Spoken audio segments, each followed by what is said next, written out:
is war with the commies inevitable? That sounds like a horrible idea. Here with me now, KTTH Seattle radio host and U.S.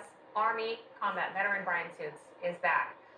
So, Suits, hot war. It sounds like people from Mike Pompeo to Lindsey Graham are really warming up to the idea.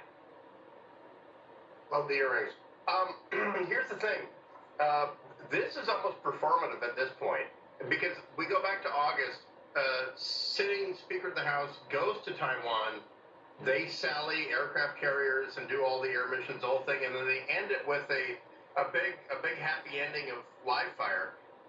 But if Tsai Ing-wen, the president of Taiwan, visits the current speaker at the Reagan Library, what they do is a 3-day exercise with no live fire.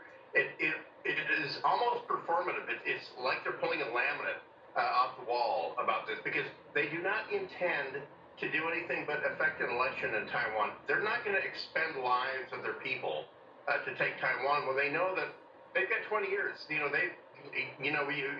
tell you the time, and you ask me how to make the watch.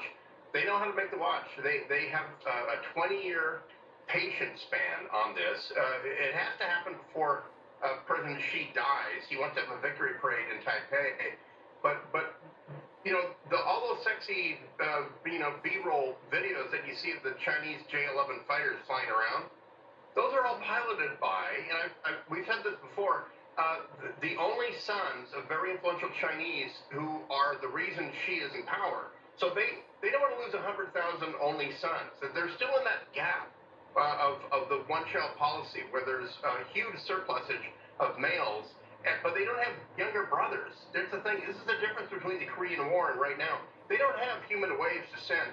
They have human waves of single sons. And that's your retirement plan, China. And that's never understood in the American media. You're welcome.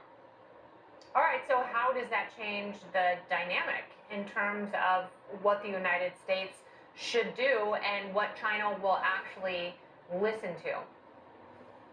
Well, what Pompeo and Lindsey Graham are onto might be a pretty good idea, and that is to threaten to forward base an American brigade back in Taiwan. Remember, we had American troops, or remember, for a lot of people that don't know this, American troops were based on Taiwan until 1979. We had a permanent presence on Taiwan until 1979. It's an amazing piece of leverage. Just spinning up the 25th Infantry Brigade from Schofield Barracks in Hawaii and moving to Guam would make the Chinese suddenly get on the phone to Putin and say, hey, we'll pay more for gas if you end the war in Ukraine, or something like anything like that. It would make the Chinese react for once instead of us reacting to them. I would just hate for anyone to be wrong about it and then be in a full-scale war with China, because that seems like the worst idea of all. It's not that. Okay, yeah, go ahead. No, you can finish. Go ahead. As you were. Well, remember, they have their second aircraft carrier now. We have 4 in the area. We're in a position of power, and they're not, and I love your earrings. Suits, I love everything about you, and thank you for being here tonight. I wish you were in Los Angeles. Because then, very often.